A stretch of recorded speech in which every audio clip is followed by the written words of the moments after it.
There are more than 190 different ethnicities in Russia, and each has its own culture, traditions, cousin, and language. Many of them have their own national republics. One of them is Kalmykia, one of the poorest regions in the country. In this video, I will tell you how the people of Kalmykia live and why the region is in such decline. By the way, Russia is so big that many of its inhabitants couldn't show the location of the republic on the map, even though it's located in just 1200 kilometers away from Moscow. I'd like you to show me where Kalmykia is on the map, please.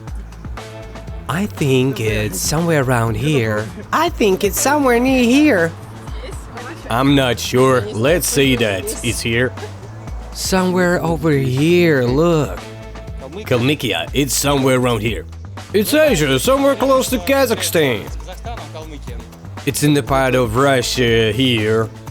Here is Bashkortostan, so it's somewhere here, but I'm not sure where. I'm not good at geography, probably somewhere here. It's similar to Yakutia, isn't it? So maybe it's over here now. Here? I'm not sure, but I think it's in Siberia. Possibly somewhere over here. Here's the capital, Elista, so it's over here. There's Elista. That's right, thank you. I'm from Kalmykia, that's why I knew.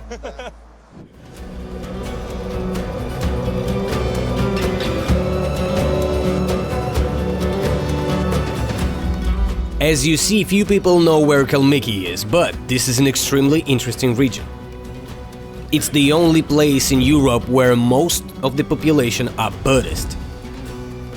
This is the largest Buddhist temple in Europe, the Golden Monastery. It's 63 meters high.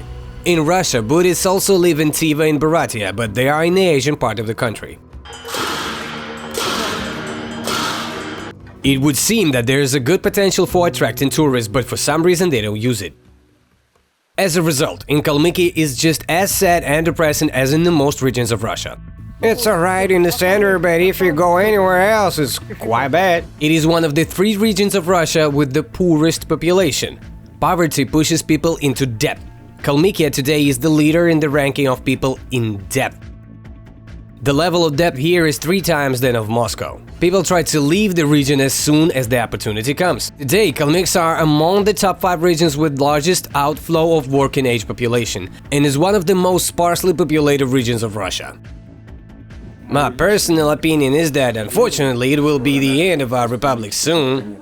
Does the republic have a chance to become a place with a decent standard of living? All of the power that comes from this plan will go to the city of Elista. Or will it turn into Tiva at some point? Check out in this video. This is a monument to stupidity because everything is falling apart. So that this video get trending on YouTube and you don't miss the new episodes, like this video, subscribe, and don't forget to hit that bell button. Also share this video on Reddit and send it to your friends via WhatsApp.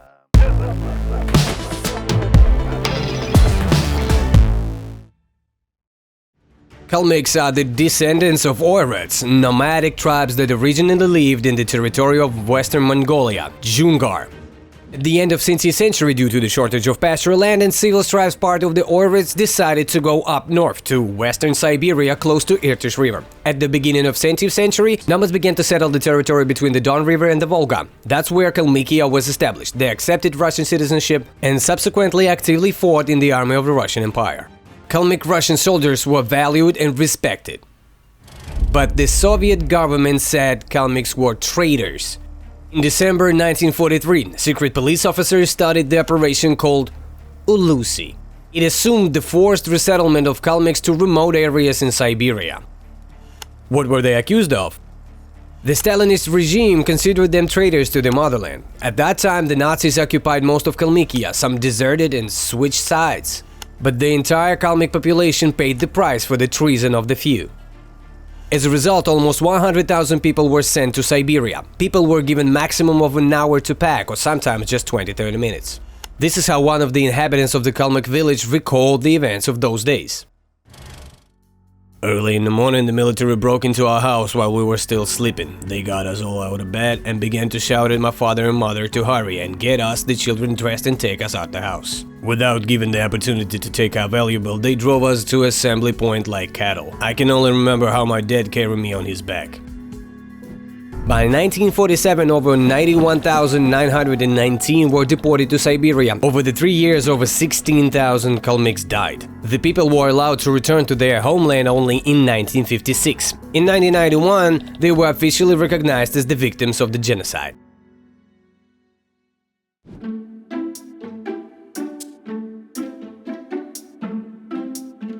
Around 100 years ago, our ancestors were nomads in this region and lived in this type of dwellings. They are called ishkiager in Kalmyk, which literally translates as ishkia, thick felt, and the structure that's made of wood. This type of lattice wood walls are called tirim, and that's where the Russian word for prison, turma, comes from. Tirim is a lattice wall. The next element that makes up the house are these poles called unins. They are drawn up in a central circle, harachi. Unins are also a solar clock. The nomad tents are traditionally divided into halves. If I'm looking at the door, let's say to my left is the female part of the yurt, and that's where everything connected with women's life. And so to the right of me is the masculine side.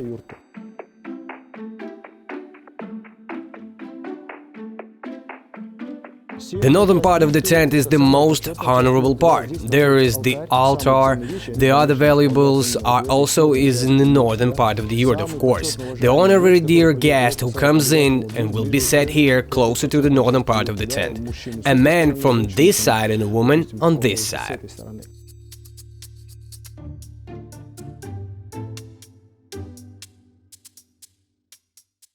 A nomad always lives closer to their livestock, right? If there's grass here, then they can stay. But if the pasture fields are getting plain, they have to move to a new place. That's how they go around in the circle. There's a place for the summer and for the winter, autumn nomad spot and so on. The usual tent that has 5 walls is assembled in 40 minutes and weighs 300 kilos. It is loaded on 3 camels. And everything moves to a new place, 30-40 kilometers away, where they set up everything from the scratch. They first build the heart and make offerings through the fire to the spirits of this land, and then they build the yurt around the heart. Once it's up, the person is set up a new place. After a while, they will leave this place. After some time has passed, they will come to the same spot again. So they never leave a mass behind themselves. Even now, if we take this yurt somewhere else, the grass will regrow after a while.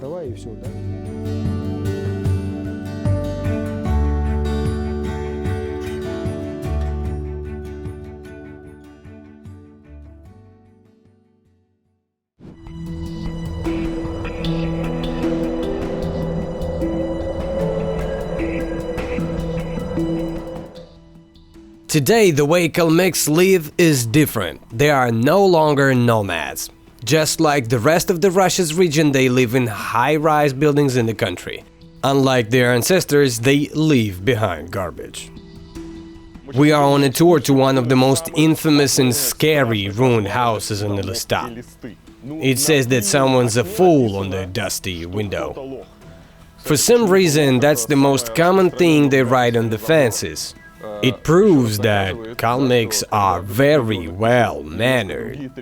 As in the other regions, they write worse curse words. Despite the fact that they only write fool, they still draw penises on the walls. That's very, very interesting. Well, I've seen worse houses in Russia. At least they have straight walls, good floors, so it's not as bad as in Arhangelsk, where the houses are crooked and it looks like they are going to fall down any second. Am I right that everyone has a toilet inside the house? Yeah. There are plenty of dormitories like this in Russia where the facilities are shared. Elista's latest news, message board, AUE 2001. The last one ran by 20 years ago. PR followed by a list of curse words. Spider-Man is jerking off to Mary Jane. The lettering is worthy for some t-shirt to be made into a souvenir from Kalmykia. Oh, BTS are Koreans, followed by expletives again. There's also a picture of what the author of did to BTS, just in case we didn't understand. Sorry kids, we have to blur this part. But it's a masterpiece. I should take a picture. I got an idea for my new limited edition merchandise. Well, so far I'm getting the impression that it's not that bad. What the local guys show you as a nightmare and horror aren't that surprising. You come and it's not as bad as I expected. Despite the fact that Kalmykia is one of the poorest regions of Russia, it is still located in the European part, on the way from Moscow to the Caucasus, and it is still not as bad as in the far outskirts of Russia. It cannot be compared even with the Tiva or something. It can be compared with Russian North because even the worst building doesn't look terrible here compared to the Khabarovsk or Arhangelsk. Do people drink here? Of course they do. It's just we were in Tiva and there is a huge problem with alcohol there. I mean, people get rowdy, they drink, they fight. It's the same here. Tiva is one of brotherly nation. It's the same. They also get drink, they fight. All the problems are because of drinking. Stabbings and all crimes are because of drunkenness. And what about the language here? We have our own Kalmyk language. There are people who are developing the Kalmyk language and culture. We have an organization called Inglian who have also done a great job. They have taught people that they have to wear Kalmyk ethnic clothing. What is the attitude to Russians? Are there any conflicts? We don't have any conflicts now, but we had them before. And I used to take a part in them myself. Did you persecute the Russians? Yeah. And what did you do? Tell them to go home? Why? It was when I was young, when I was stupid, I had nowhere to put my energy in. We had such conflicts, of course. Did you go around beating up Russians? Well, yeah, wall to wall. And who was winning? Of course, the Kalmyks. We had a lot of criminal groups in the city too. Now, of course, there are fewer. But there are some that are still afloat. We used to have fights every week.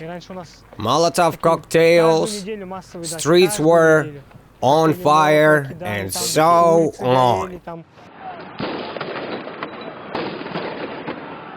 Why do you think it's not as bad now? I mean, somehow it all stopped. Why? It seems to me that people themselves just evolve through time.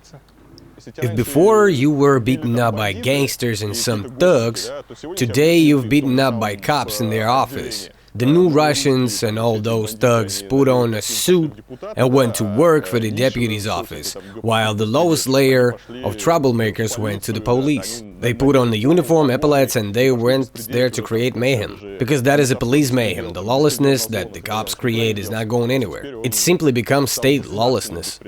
That's true. In our city, a lot of former gangsters are now working the police. Guys like me, for example, were in those fights too, but now they're also working for the cops. They took us to the scariest place again, but it's just an abandoned building. Yeah, there's nothing too interesting here. You are making a big deal out of it. It's just an abandoned house. Someone died here, so what? If you compare it to London or Holland, maybe there's room for improvement. But if you compare it to Chita or Omsk, I would say it's the worst place in Russia. People all have double glazed windows and air conditioning. The building is not falling down. Of course, it might be a bit ugly inside, but from the outside it looks quite prosperous. What are you doing here? Filming? Who are you? I work here. Where exactly do you work? Here? What do you do? Just wondering. You are here so interested. Maybe you're a district officer. Or maybe you're a boxing teacher. And our favorite conversation depends on what you answer. If you're a boxing teacher, it's a different conversation. If you're a district officer, it's a different one too. And if I work in these houses in terms of facilities? Ah, so that's what you do. We just came here to take a look. We're tourists from Moscow. In general, is it okay to live in Elistap? Generally, it's fine. It's all right here? Yes, if one works. Are there jobs? Yes, but you have to work hard. And they pay you money? Yes, but not much. What's your salary? Mine quite small, 200 a month. You work for 200 a month? That's nothing. Well, we can't influence that. It's up to everyone to specific departments to keep an eye on the paycheck. And who is to blame? Well, who is leading the people? Putin. I think he might not be aware about it. Oh, so he doesn't know about people are getting such salaries here. It's possible. Maybe he's not even aware about the things that are going on here. Then it's the governor's fault. Probably the governor's, yes. But to be honest, the governor might not know either. There's a hierarchy of power, you know? Well, that's basically the answer to the question of why the salary is $200. Because the man doesn't know who's to blame, or rather suspects, but doesn't want to think about it. So he'll work all day and his salary will be $200 and he can't do anything.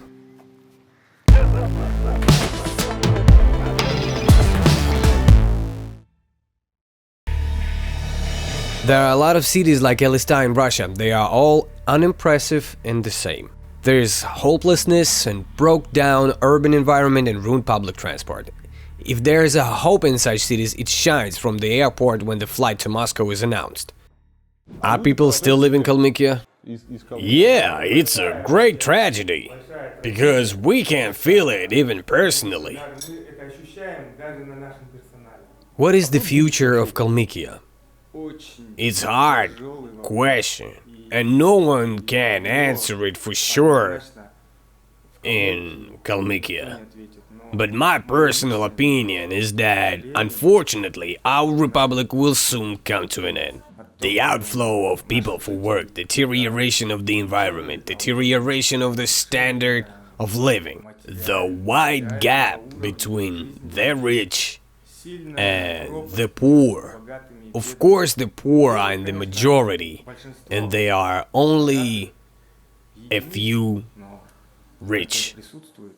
I just remember that in the 90s there was an opportunity to get rich. Well, it was wild time, and if you had a good business, you could get rich and reach some decent level.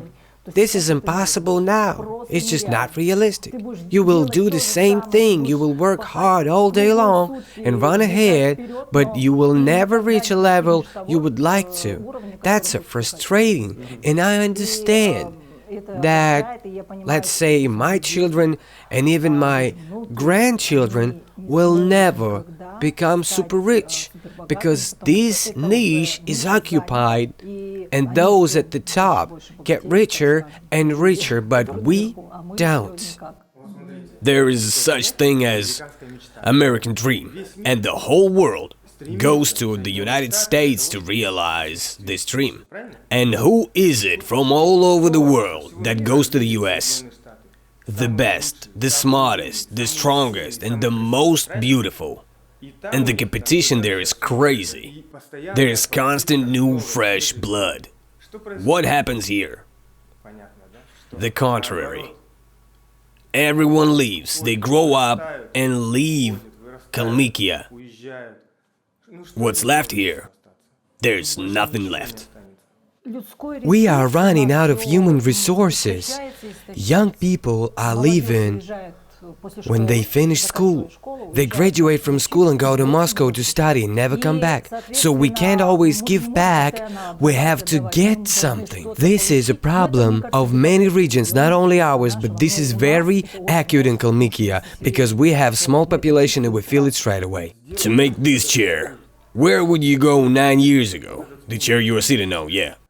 It's manufactured. We tried to find someone and there are no specialists here. There's some old guys out there. One's drunk, the other's missing somewhere. We would have liked to do it all here ourselves, but we have to find a specialist in Volgograd.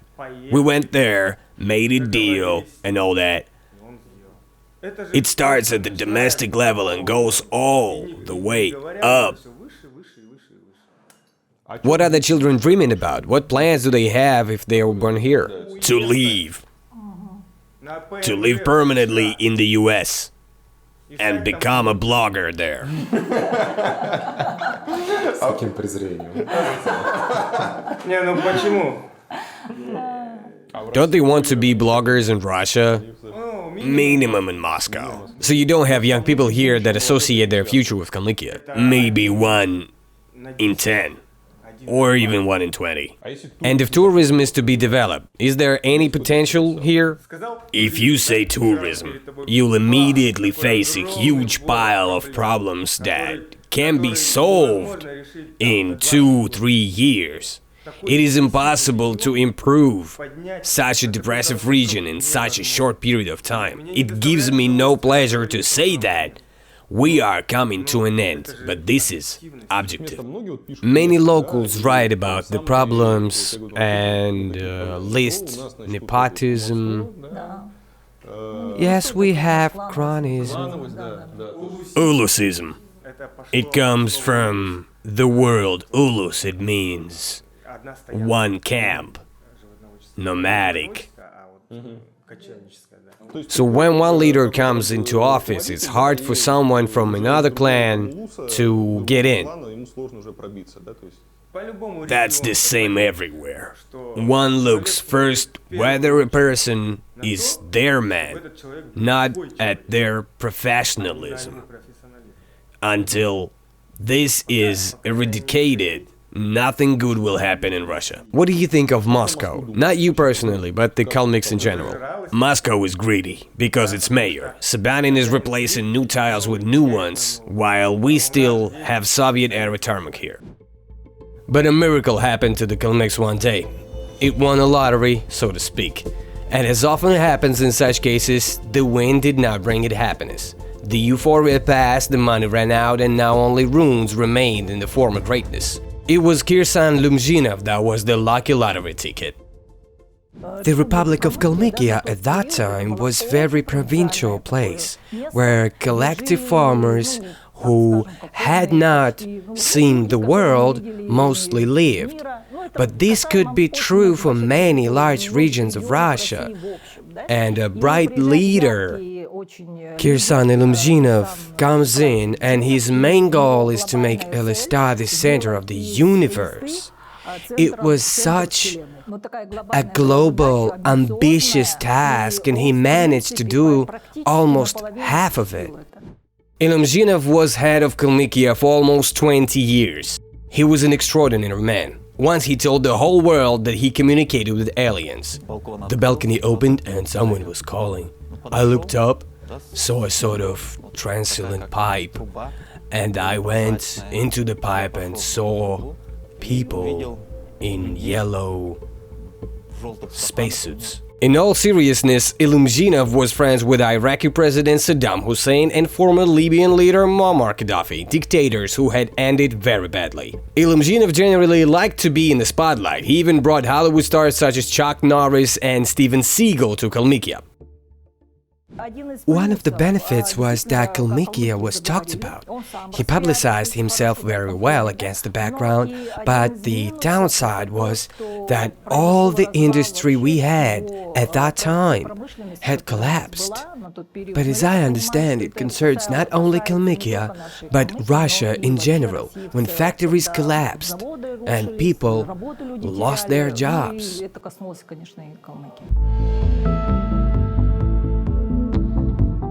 Here is the leader's main project. He was a chess fan since his childhood.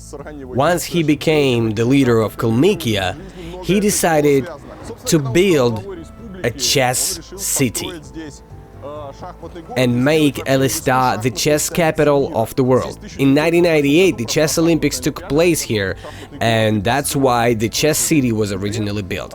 You see, there is still FIGHT logo. Lumzhinov was head of the fight from 1995 to 2018. The attitude to the city of chess here is ambiguous, because the project is super expensive.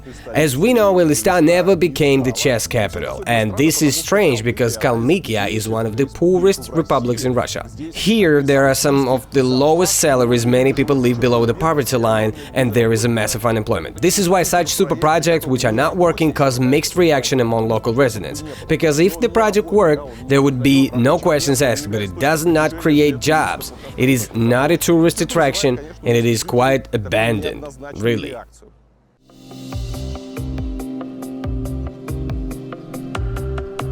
I don't know if it's up and running now, we've only just got here, but it looks abandoned. The main building itself is the chess museum and the My Documents admin center. This is already some grass sprouting through the tiles. Look, there's a dusty chessboard standing there. It's all abandoned and ruined, some withered plants and apparently being renovated. There's some kind of fountain with rotten water, fermented. Just when I found a chess museum in the cottage, and it's not working too. It's not enough just to cut the ribbon, you still have to think how it will all work afterwards. Now it's a monument to stupidity because everything is really falling apart. Even the museum doesn't work. There are smudges everywhere and tiles have fallen off the facade. It looks abandoned. People live in cottages, but not in all of them because it's the outskirts of Elista. The map of this chess town is especially nice, which is all faded and shriveled up. This map reflects the real state of the place. It all looks rather strange because in theory there was supposed to be an elite housing, but it all looks like cottages on the outskirts of Adler. Some kind of extensions, superstructures, people are building up new floors for themselves, but the territory itself is already neglected. Nothing is going on here, nobody is even taking care of it. Apparently it is an administrative building. Look in particular at the state of the flags, both the flag of Kalmyks and the Russian flag, dirty and shabby. It is a disgrace. State flags should not be in such condition, they should be replaced and some kind of maintenance is necessary. But it all corresponds to the general state of the place. There's rebar sticking out instead of curbs, cobwebs, broken tiles at the entrance. I don't even think this organization works. The big question when you walk around is it abandoned or not? Because everything is looking right on the edge. There seem to be some cars standing around, there seems to be some life going on, but on the other side everything looks abandoned. No, everything works here, but it doesn't work further on. That is, one door is open and the other is not. It feels like we are in an abandoned city. Everything is overgrown with grass. We were just wondering, is it abandoned or not? Oh no, there's no abandoned buildings here. It looks abandoned. You just look after it, do you?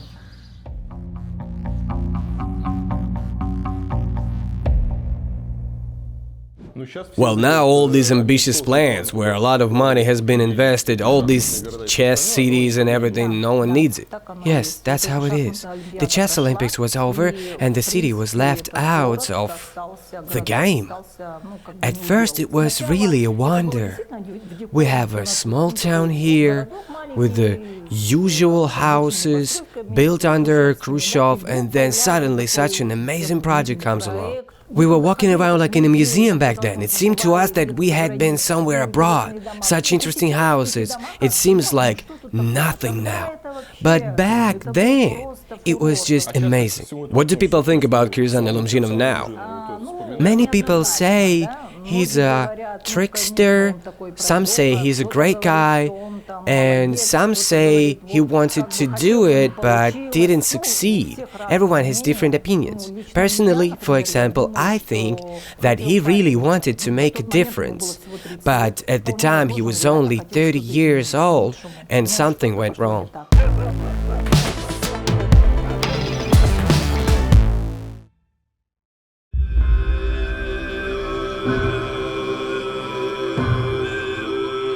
All the Buddhist temples that you see in Elista are newly built temples that have appeared here over the last 30 years. The Soviet authorities didn't like Buddhists, and by the 40s there was not a single functioning Datsan, which is a Buddhist temple. That is why all the beauty was built in Russia. It is the biggest Buddhist temple in Europe. It is called the Golden Adobe of Buddha. Its height is 63 meters. For comparison, the height of the Temple of the Christ the Savior is 103 meters. This temple complex was opened in 2005 and the construction was blessed by the Dalai Lama himself. The last time Dalai Lama was in Kalmykia was back in 2004. After that, his visit could no longer be arranged despite the fact that Kalmykia very much requests our foreign ministry to do so. But our MFA does not want to quarrel with China because China accuses the Dalai Lama of anti-Chinese activities because he allegedly wants to break away rebellious Tibet from China.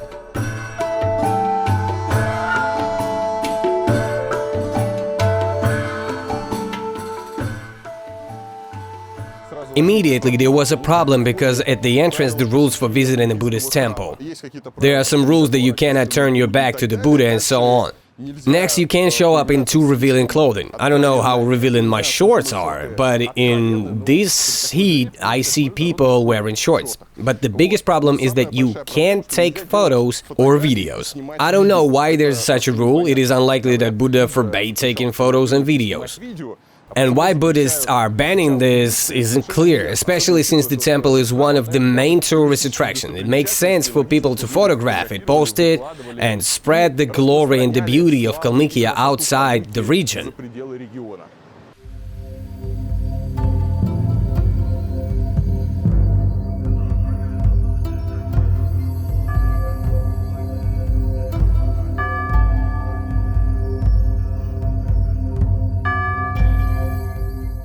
The current spiritual leader of Kalmykia is quite an interesting person, Telo Tulku Rinpoche. His real name is Ernion Padikov. He first came to Elista in 1991 and was born in the US in a family of immigrants.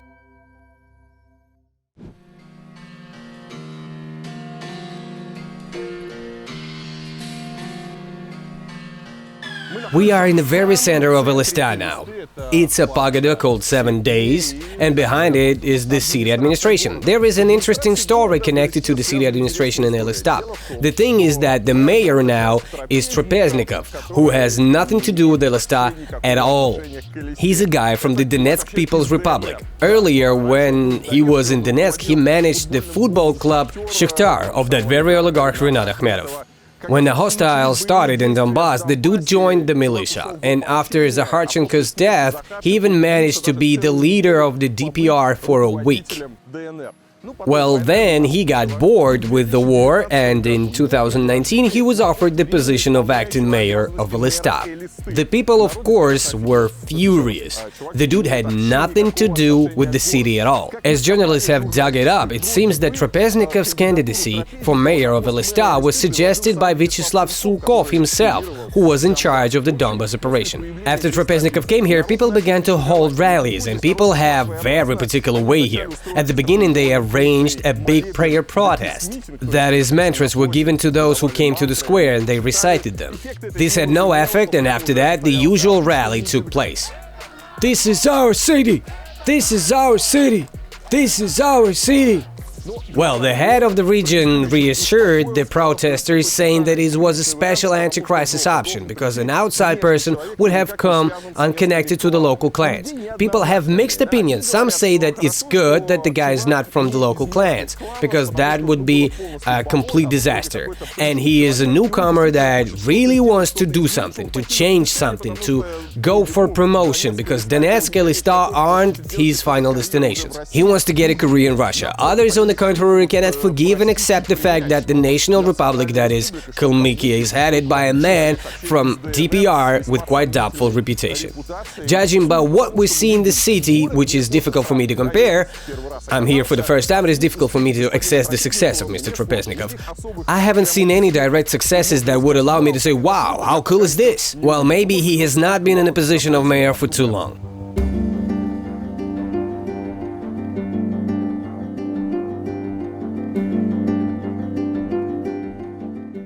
They try to turn the situation into nationalism, that the Kalmyks aren't happy that a Russian mayor has been sent to us, but we have always had Russians in the leadership. Here we had Zotov as a chairman. We understood it in such a way that they are experimenting on us, trying to legalize those people who are considering in Europe, for example, that he's from DPR. Yes, but it's not just that. To be honest, I kind of sympathize with DPR, but they don't recognize him there either. When Zakharchenko was killed, by swore on his grave that they would find his killers. As a result, when the local prosecutor's office started to crack down on them, they all fled to Russia and trying to legalize the themselves somehow here. Almost 2 years have passed since he became mayor. What has changed? How he has proved himself? As a mayor, it's hard to say, because in the beginning he tried to be media friendly. But because of this wave of protests, he deleted his Instagram page. He's trying to not to be seen too much. Yes, he chose this strategy, but people like to notice that during his leadership, the roads were built in 2020 and the tiles were laid in the city center. But as soon as you go 500 meters away from the city center, all tiles are there. It is 2021 now and nothing is being built. Even the roads that they built in a hurry, all of them started to break down in the first spring. It seems like a prosecutor's office is sorting this out. The head of the town is an epoch-forming personality who will be written about his textbook in 50 years. He'll be part of our history. And who will he be? There were such dubious people in the history of Russia. They're already in history. People like False Dmitry and the others. And he will be in our history too, but I think this is a stain on our history. Doesn't it offend you that you, the Kalmyks, don't get to choose your own governor, which means that they are sent to you from Moscow? They say that Trapeznikov, I don't know if it's true or not, was sent here by Surkov, who had to find him a job somewhere. I think this might be the problem. How can I be offensive? Where in Russia there is a different situation. Everywhere people are appointed, everywhere they are undecided by the ordinary people. When people were outraged, there were rallies and this war of the main demands to bring the elections and let people choose for themselves. While the elections have not been returned, Trapeznikov has been here for 2 years, the people got used to him. In other words, have they accepted him somehow? I can say for myself that I haven't seen any positive dynamics. The fact that it works is our fault, because he makes a mistake, it will come out, he has no choice, he has to work, so it's impossible to check how he would work otherwise. The problems didn't go away, they're still here. It sounds wild, but there's no access to normal drinking water in Kalmykia. That's what everyone I talked to complained about in the first place. The most important problem is the water issue. They built reserves, but it never functioned. We were supposed to have normal drinking water, but now it is super salty. I'm in the Republic of Kalmykia, the city of Elista, it's the 21st century. But our water is running from the tap like this. Just to make people understand, you can't drink water from the tap. Yes, it is impossible. It is technical water, but we pay for it as if for drinking water. That is, people either get water somewhere or buy it or filter it. Almost every house has these water machines. In multi-story buildings, people come down with bottles, fill up, or there's a water delivery. There's only one place where is a common filter and filtered water for this whole town. Or people often put filters for themselves. Is the issue not being solved? I don't see the issue being solved. If it was, we would see that something has changed somewhere. There was supposed to be some kind of plumbing on the left side of the Kumka. In the end, it turned out there was no suitable water at all. But they want to renew it. Mishustin came and said, let's renew it. We don't need this water from the left bank of the Kumka. If it's useless, we have our own closer to the source. We just have to deal with the plumbing. We had built the Elista reservoir, money were allocated for it. I think someone is already in prison for this. Kabilkin, the Minister of Natural Resources, was our curator. Now there's a different one. I don't know who was our new curator is, but new minister has postponed this issue until 2036 or something like that. In any case, it will be someone other than the current head of the region who will deal with it, so the issue has been postponed.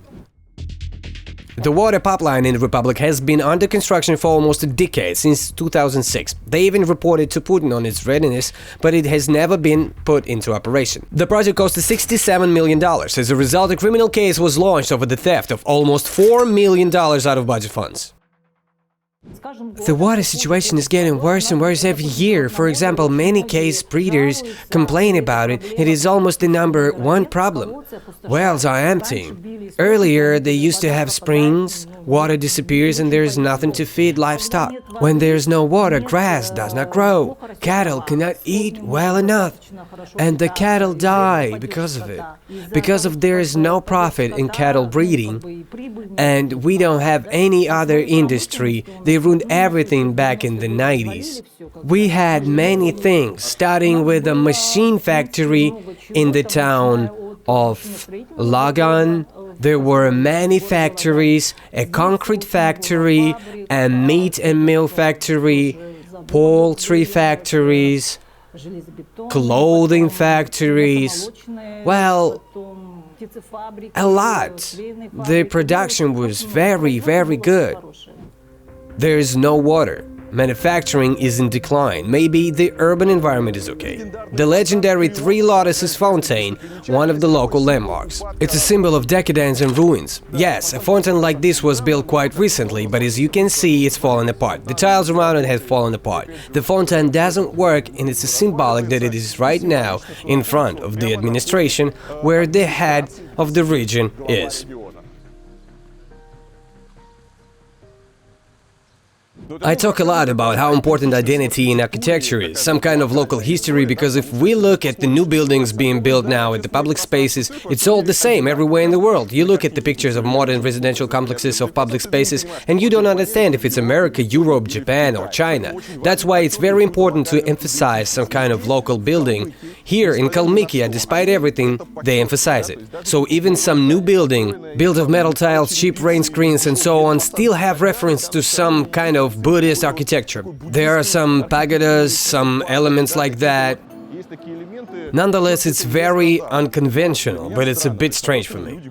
On the one hand, people understand that in such super primitive architecture they have to maintain their cultural traditions. But on the other hand, why do they use these materials? Why cannot they build with what they used to build with in the past? Why use those ugly rain screens? Why can't they use stone, wood, some other building materials that look much nicer, but most importantly, that age in a nice way too?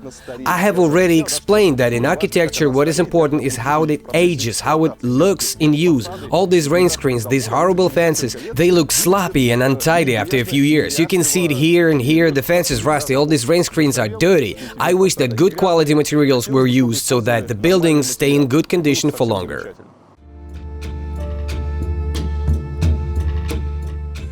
Elista has a huge number of sculptures. That's because in the late 90s several sculpture festivals took place here, along with the Chess Olympics. Sculptors from all over the world left their works here.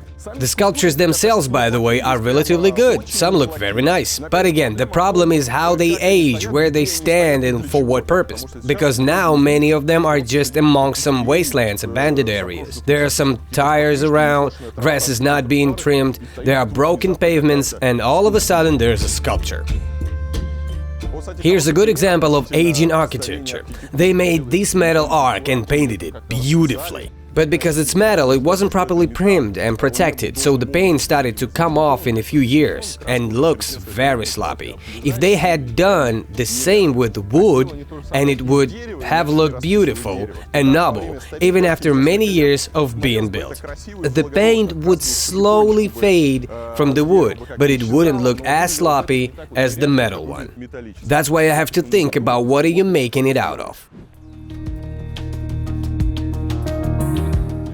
Well, if Lukoil gave money for the playground and Elista now has a good playground like this one, I think that's not a bad thing. It's clear that there is work to be done. Kalmykia is one of the hottest regions of Russia. The temperature record was set in this region. It is very hot here. Even now it's over 30 degrees Celsius. It is hard to stand in the sun, and they needed to make a sheet for parents and children to play under, so that they don't stand in the blazing sun. But for some reason they didn't think of that. As a result, there are these benches that stand here in the sun, and parents are hiding in the shade of this playground. I would like to see more attention and thoughtfulness in terms of playground construction. The sheds are just one of the examples. Perhaps there should be some activities with water, because it's very hot here. So maybe they should have organized some water games, fountains and something else. And I don't see toilets anywhere yet. We love making parks, we love making some public places where people come, including those children with parents. And where to go if a child wants to go to the toilet? They'll have to go to the bushes. They've invested a lot of money in this playground. They've made a huge skate park here, and there's no toilet.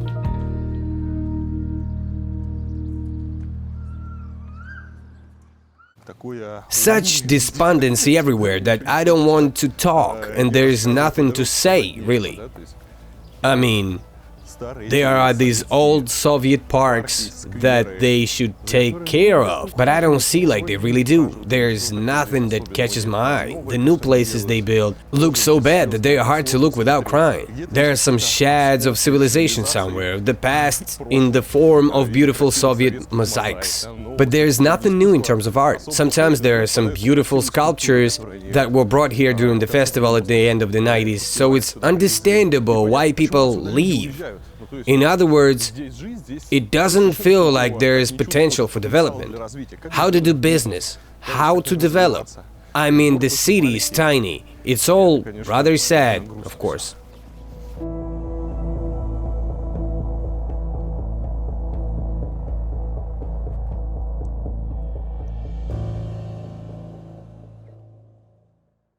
This is legendary Friendship Park in Elistap. More than 3 years ago, they decided to reconstruct it, for which they allocated $276,000. In the end, it was an absolute disaster. The trees were cut down, everything was rolled up in tarmac, so it looked terrible. It didn't stop local officials from throwing an awesome party to mark the opening. I criticize it, and surprisingly enough, the prosecutor's office opened a criminal case for embezzlement and fraud on a particularly large scale. After that, they redid it a few more times, and now we'll see what they ended up with. But as it seems from here, it's not much better. What do we see here? We see toilet poles, we see some stalls. There's nothing wrong with them if these stalls were in some more or less unified style. But they, unfortunately, you see, are not regulated in any way, so it doesn't look good. And on top of that, people are playing their own music at every corner here. They've made a white line along the path, so if we assume that people are riding bikes here, it happens right near the stalls and creates a lot of conflicts with upcoming people. But here you can clearly see how outdated their idea of what a park should be is. There's Gorky Park in Moscow, and that's how it looked years ago. There were boozers, trampolines, amusement rides, music playing everywhere and all of that sort. It was like in the 90s. There was no single design style, no single concept, no single idea of what a modern park should be like. And here in Elista, they've just recently invested thousands to build a park here. Apparently they wanted to be proud of it, but they are building something that was already obsolete in the 1990s. What they are creating today is a ghost of the past, so they just wasting the money. To be honest, they just have to put up a construction fence and redo the whole place from the ground up. And in order to make a good park, you not only need to allocate money for tarmac and benches, you have to invite good designers. And there are many companies in Russia today that understand what a good landscaping is.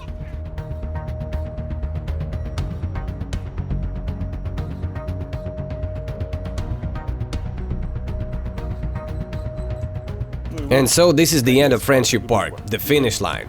Garbage dumps, a broken road, the end of the friendship.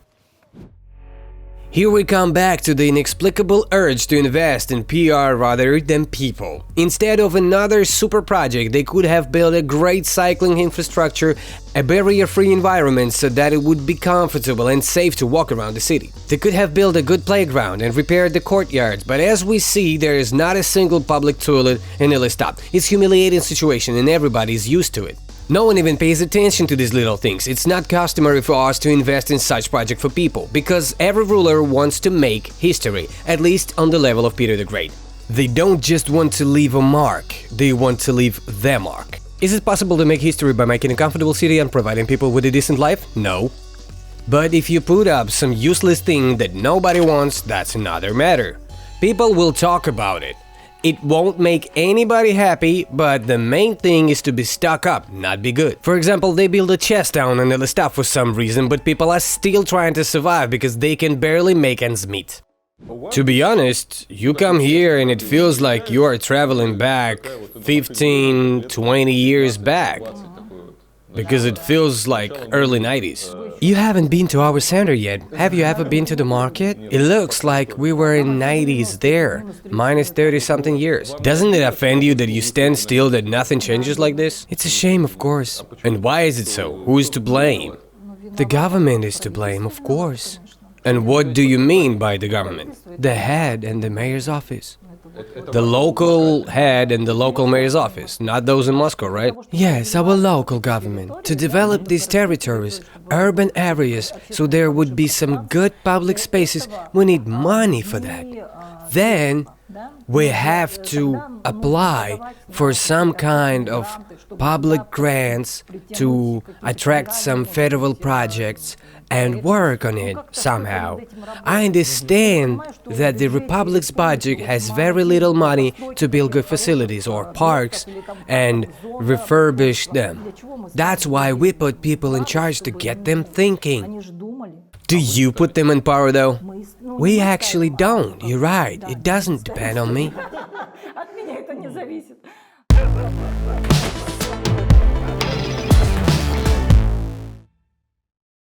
Now I'm going to meet with Batuhasikov, the head of the Republic of Kalmykia. He's quite an interesting person, a famous kickboxer. Elista really gives the impression of a very unkept city. We are in the center now. The city administration is here and the government of the Republic is literally just a few hundred meters away. But we are walking here and there are some strange stumps here. There are bushes and some curbs in them. Looks like this part was just left here. Some old rusty fences. It is like that everywhere. You look up, there's some wires hanging. I don't know if they're supposed to hang like that or not. And there's a general untidiness everywhere. You can see that the city is not taken care of. Even in the center, there are overfilled trash cans, all these bushes and grass that need to be trimmed. What is this? Why is it so? It's not clear. I opened the map to check. It is exactly 200 meters to the government house. Here stands, it seems to me, super symbolic, some abandoned, rotten bus with Elista written on it, which just perfectly illustrates what's going on here, the general neglect of the city. The fact that no one is doing anything here and people are asking, Ilya, what do you think of our urban environment? What do you think of our city? Look, guys, it's really neglected. It is decades behind from its development. It is just stopped somewhere in the 90s and there's nothing going on here and you have to start somewhere. And they say straight away we don't have no money, we can't do anything, it's going to be like this. The question then is, you may remove trash, or at least hide an abandoned bus that shouldn't be here. There should not be a rotten bus standing 200 meters away from the government building. We went to one of the main attractions, which everyone is proud of. It's a lonely poplar tree. It is located 30 kilometers away from Elista in the steppe. It is considered the most beautiful tree in Russia, by the way. What happens when you go to that poplar? There are some abandoned rusty wind turbines. Someone just failed and now they are standing there, abandoned. Why they are standing there? If they are abandoned, they need to be taken down, turned into some scrap metal or dismantled somehow. If they can't be turned down, fine, turn them into some kind of art object. Take some paint, pink or green, paint it, give it to artists. They'll be happy to come up with something, some kind of artwork and so on. You can always find a solution, but it should not be neglected. You had flowers at home, they wilted. What are you going to do? You take them and throw them away, so you don't rot in this vase and don't spoil the look of your home. You throw them away and that's it. In Elista they keep these flowers and they say, well, we don't have money for new flowers, so these rotten, wilted old guys are just staying. Well, if there's no money, let there be no flowers at all. And of course you need to actively improve the city. Of course we need to look for a solution. Kalmykia is one of the poorest regions. There isn't a lot of money here and so on, but you can come up with inexpensive solutions. You can come up with spectacular solutions. Even with this bus, you can take it away from here, can't dismantle it. Wrap it in cloth, make it a ribbon, make it look like a big present and right, we have a bus here. You can always be creative, especially as I see a lot of young people here with fire in their eyes. And maybe, perhaps, even these solutions to the problems that are now in Elista can be a challenge, and this can be a growth point, an opportunity for career growth, including for young people who live here and don't want to leave.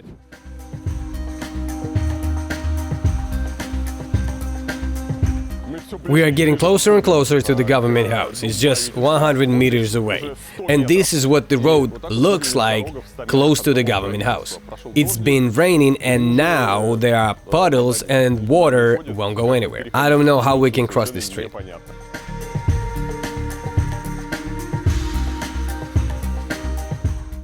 How do you like the city? Do you like it? Honestly, there's work to be done.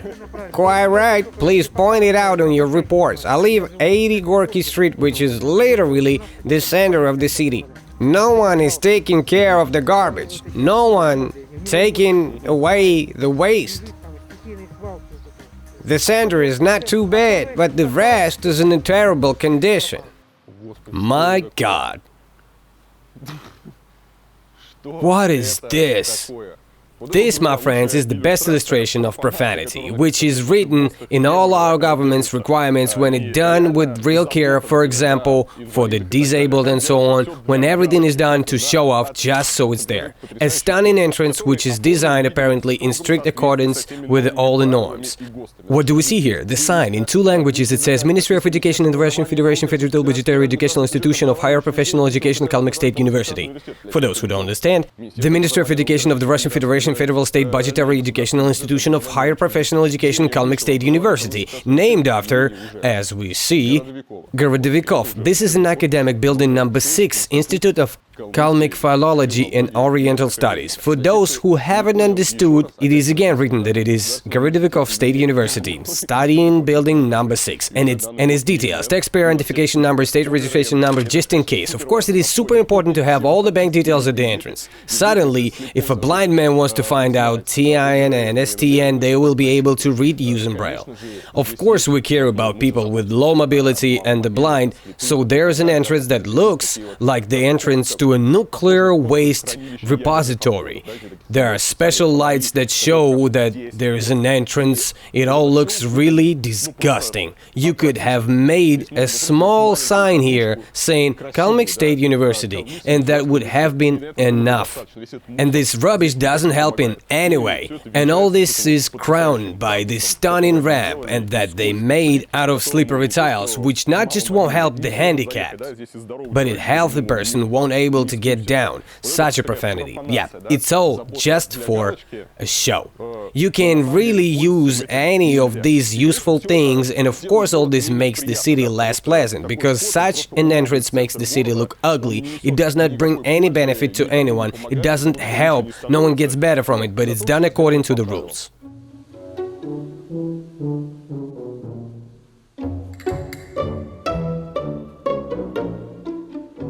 Even if you kind of to take away the fact that there are broken tiles, but why can't you sweep up and just clear away the rubbish? There is a ministry here, and everything is littered with plastic cups. How did this happen? What's going on here? These cups are so cleverly hidden. You can see them clearly from the Republic head's window. It seems to me that they were just looking through the window and saw that this area needs to look clean, so they swept it and they hid the rest as if it can be left there. Because the head of the Republic doesn't see them. I think this is best illustration of what's going on here.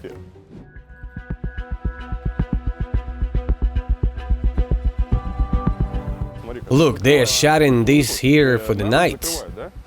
It's due to the hooliganism and light alcoholic beverages. So you think if a hooligan wants to come in, they'll just walk up and say, "Ah, it's closed, what will I do? Alright, I'm going to bed, I'm not going to do anything bad." Well, at least they'll stop someone. Take down this unnecessary fence because it's not needed here, and instead of this awful fence that you have to paint every year that you spend money on, with the money you save, you can stick new tiles in here so you don't look as bad. Or give the janitor a nickel to finally clean up those plastic cups. If you want, I can go and clean up those cups. You'll have a cleaner town then. Well, you bin those cups, then you go find some more. Now it's a permanent story. It's permanent because you don't clean them up. The swings are amazing, by the way. The swings are great. I think they are not very expensive, right? I can see that they are welded from some beams from somewhere around here. But they look cool because I immediately understand that this is something local. The back facade of the government house looks like something destroyed during the war, when they show where refugees live or something. Some parts look like they are going to collapse. Windows are shut, so it's kind of creepy.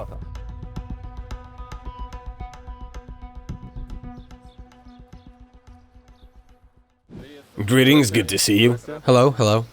This is Rocky, a totally great dog. The interesting thing is that people are leaving. I think they're leaving primarily because there aren't enough jobs. The living conditions are harsh. Hello, Black. Hello. Black. A real black. In this sense, our region is one of the 10 regions with a low level of socio-economic development. This is directly related to the fact that we are implementing programs.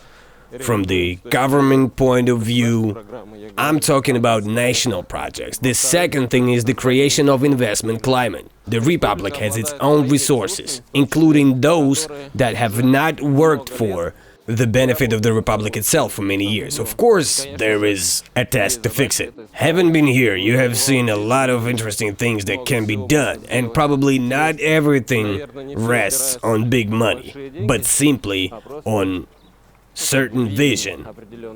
Everyone says it's bad here, and really, compared to other cities, to other regions, it is bad. But this can be a good starting point, because I believe that people leave in the first place is because, well, I have traveled all over Russia and been to many places and tried to understand why people are leaving. When we are talking about young people, money is not that important for them. If we look at the Europe, they live there in the hostels. First of all, the opportunity for self-development. It is important for young people. Money is not so important. You can earn money in Vorkuta, the salaries there are twice as high as Moscow. Well, no one goes to Vorkuta, and when there are so many problems, if you combine this with the demand of young people for some kind of self-development, it will be very great. We want, or rather, already seriously engaged in landscaping. In Soviet times, the forest cover of the Republic was 2%. Today is 0.2. Can you imagine that? Everything has been cut down, right? They didn't take care of it in the 90s, you see? And now the task is that if we are able to restore at least 1%, the region will look completely different. Apart from that, we want to start implementing the so-called Clear Skies program. Do you want to get rid of the wires? Yes, we need to get rid of them. There are not enough bicycle lanes here, people need them, and the climate allows it, but there's no infrastructure. I guess a pack of stray dogs in the park isn't very cool either. Yeah. And in terms of tourism development, they say that there will be an airport here in 2 years. It will be wonderful, but what does a person coming to visit right now see? They see an old airport, which is quite unpleasant, some rusty luggage reclaimed bells, and there's the first impression. So the person's first emotion is, where did I get to? Instead of having the emotion, wow, this is so cool. What to do with this airport? So they would be, wow, what's a cool place? Put some kind of yurt there, make tourists welcome and give them Kalmykian tea. People will be like, wow, amazing. How did they think of this? They'll post it on Instagram and attract more people. Listen, nowhere in Russia there is such welcome as in Hawaii. You come, they put a wreath on you, and people immediately get emotional. Or even in that hall where the arrivals are, where that rusty belt is, just make a sign saying, welcome, we have an old airport, we are sorry, it will be new soon, but meanwhile, enjoy the beautiful views of Kalmykia. A sort of harmless self-irony. Yes, you can change attitudes in such a simple way. Alright, let's take it from here. Like this. Now I'm showing you a little bit slower so you can repeat it.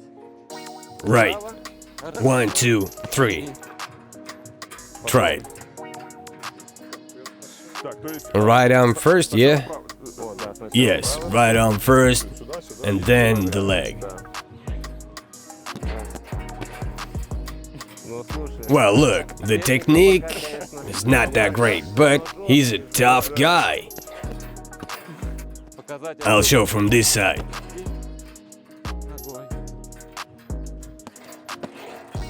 Like this. Martial arts have their own culture, philosophy, and a deep thought I'm grateful to my mentors who cultivated it in me. Not just skills to defend yourself or to attack, but a way of a constant self-improvement. You keep strengthening your inner core there, your balance both psychologically and physically. It probably helps you when you come to Moscow to get some money for the city. There's a queue of governors and other leaders. You don't have to wait in line, because as soon as they look at you, they let you go first without any questions. I've never used it literally, of course, but maybe it worked on some energy level. I don't know.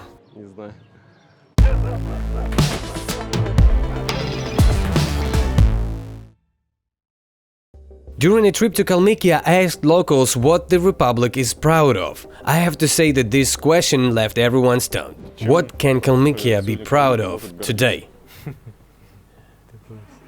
It's an interesting question. Of course, can be proud of our past, but they say one should not live in the past, but the past is something you can build on. Gumilov said that he respects two people, the North American Indians and the Irats. That is, those people who prefer death to slavery. The Indians are extinct, the Irats all died out when they were caught between China and Russia, and we still need to be proud of our past in order to remain in the agenda of modern world in today's realities. Because if there was a war before, the brain is set up so that business is the same as war. We just need to readjust. A lot of people around the world have readjusted. We have many Kalmyk top managers in Russia and around the world, but we have to find some here. But without the right leadership, it is hard to do. We try to do something up-down as entrepreneurs. We've done what needs to be done from our side. I don't want to end the reel about Elistau on a sad note. Yes, the region is poor, yes, things are bad, but something has to be done about it. There are still interesting projects in the region, both large-scale infrastructure projects and very small ones, but none less important. First category includes, for example, the construction of the largest solar power plant in Russia. Right now, the biggest solar power plant is in Crimea, built back in 2011 before all well-known events. The new power plant in Kalmykia was scheduled to be up and running at full capacity in 2022. The place is promising, because there is plenty of space. In the steppe, there are a lot of sunny days a year. There are essentially a lot of plans to build here, too. That's what we are actually doing here at the moment. The reason they build wind turbines and solar plants here is that there is no water. The nearest water is the Volga River in Volgograd, but it is a long way to pull a cable over 300 kilometers away. That is why wind turbines and solar plants are being built, as it is not far from the city, which means that all the power from the plant will go to Elistau. There is a small panel with cables.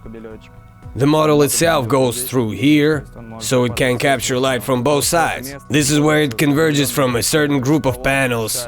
All of the electricity generated is then converted there and sent onward.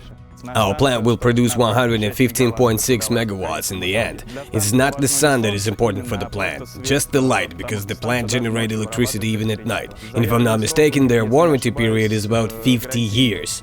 This station will stand here and give out its power.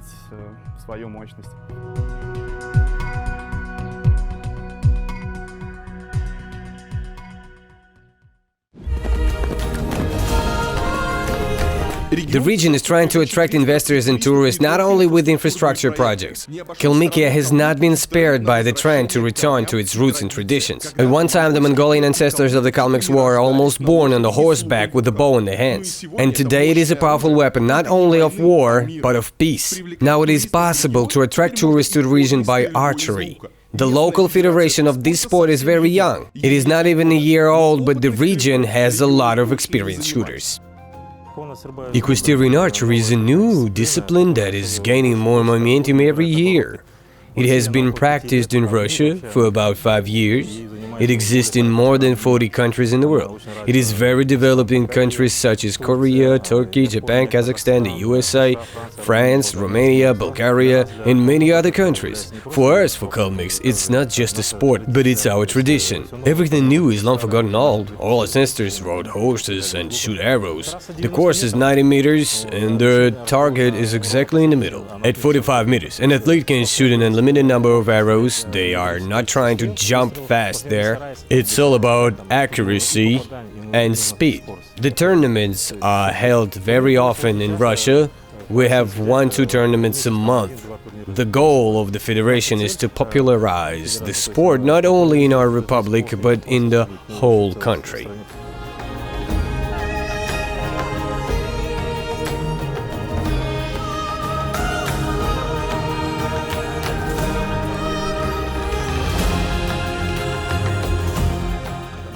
When you ride and shoot on a horse, it's a great thrill. It takes you back 400 years.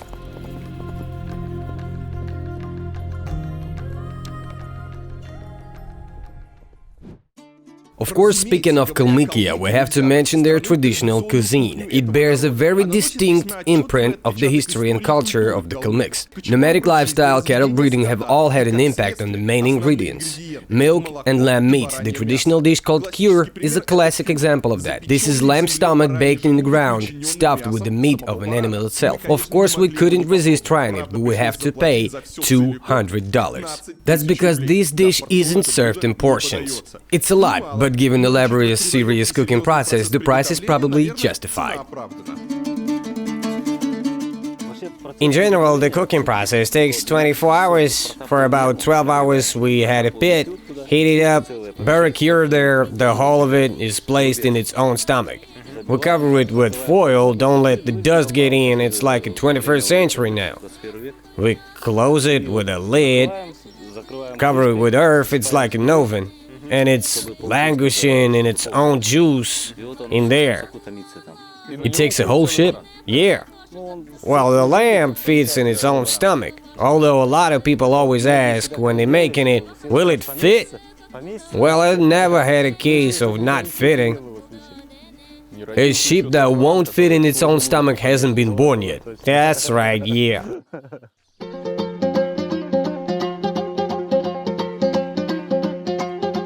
This is kyr.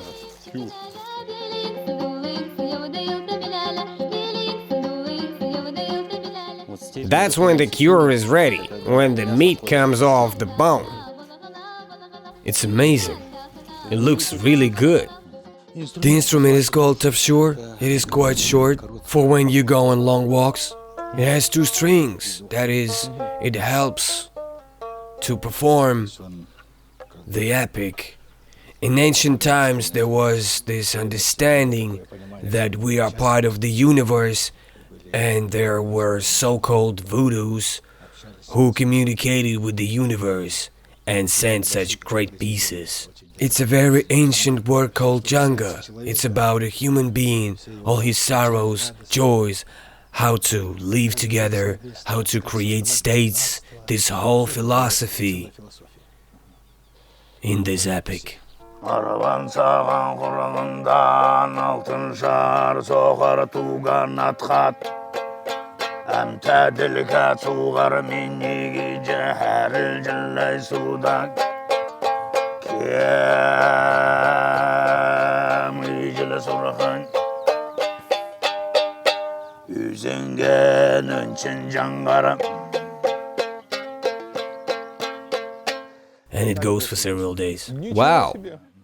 Harğalay modun oyna xülevçən Hərildə gecəm meysanə qadnam Have you ever drunk alcohol before? We did. Milk vodka. I think it would have gone better with milk vodka. Yes, of course. A moonshine machine used to make milk vodka. Italians are surprised. They say, we can make vodka from grapes and grain, but how can we make it from milk? All Kalmyks and Mongol nations have made milk vodka. Here's a pro-drink called chigan, sour milk drink. Then they start to boil it on a slow fire. Steam comes up through this pipe called sorkoda and goes into this boiler, which is in a bowl with cold water. It condenses and you get the liquid, which is called araka, an alcoholic beverage about 80 degrees strong. We then take the araka and distill it into second distillation, which is called arza. After we collect the arza, and it will be enough, we distill the arza and we get the third distillation. It is called borzo. We distill it and get the fourth distillation called khorzo. Arza is about 15-17 degrees, borzo is about 25-30 degrees, khorzo is about 54 degrees. The fifth distillation, if someone has enough of khorzo, is called khor, which translates as poison. It's pure alcohol. What is the right thing to do? What is to be feared? How many degrees is it here? It's the first distillation, it'll be about 10 degrees. 10? Oh no, this is the second distillation, it's always about 15-17 degrees. Well, there's nothing to be afraid of, it's just a light cocktail, let's say. Чингис Богды ханды урды жүрек жана чедил бактамадынды шавхыр аршан болдха говорит, ну переводится так, да. The first offering is made to Genghis Khan, and to us, well, the ones left after him. Let it be like a healing drink, so you can try it. It's milk vodka. I've never tried it before.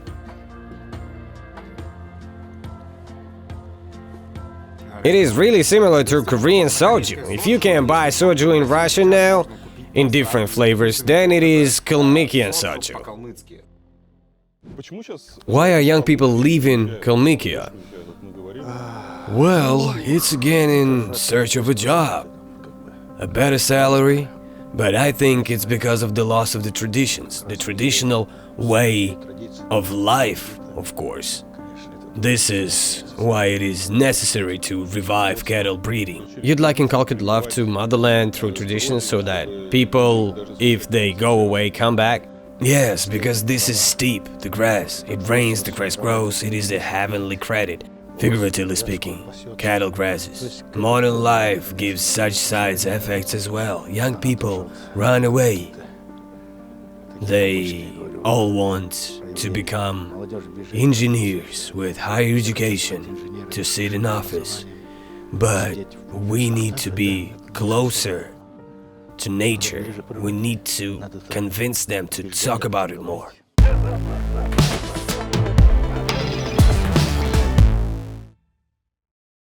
You have to realize, of course, that there are positives and try working them. What are the positives? As a rule, a common feature of such cities is that you can lead a much freer lifestyle in terms of your movements, more walking. For example, it's easier to find free time for some useful activities. So, in my opinion, the subject of landing of some kind of economy there is very important. That is, companies that can be located remotely is purposeful, I think, to negotiate with these companies and, for example, those IT companies that can be potentially work remotely, and where staff are often people who are quite mobile and easy on the feet, or people who can considerate it on the spot for some tasks, because good economy is needed in any case. It is clear that its budget will be small. Some kind of budget is needed. The city must to produce something. I don't really know what Ellistak can produce. I think the idea of chess capital is quite nice, but it doesn't work and requires big budgets.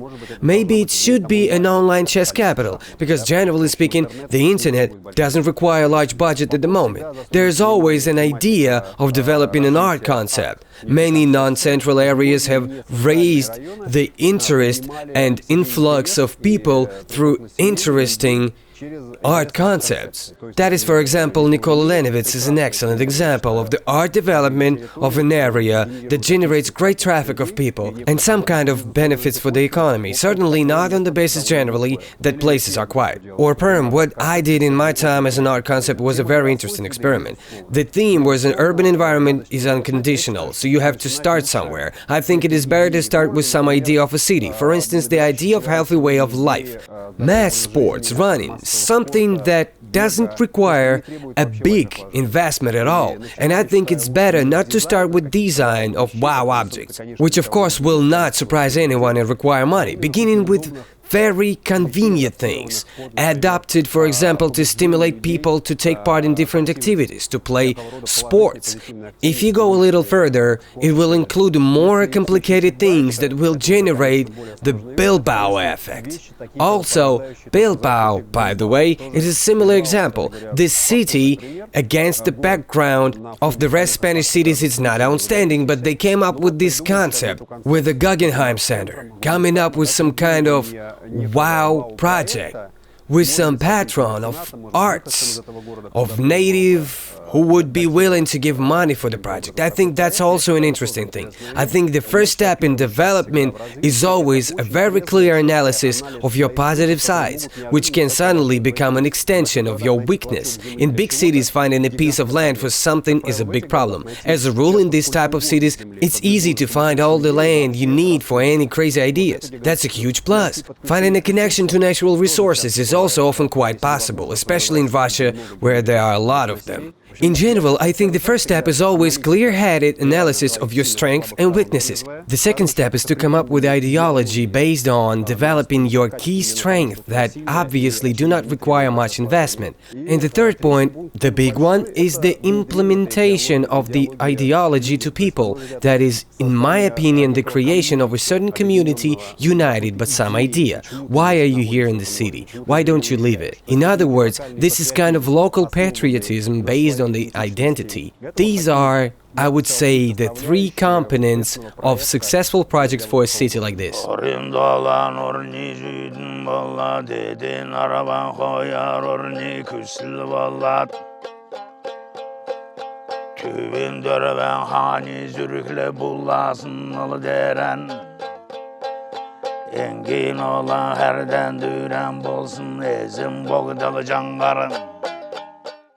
That's all, my friends.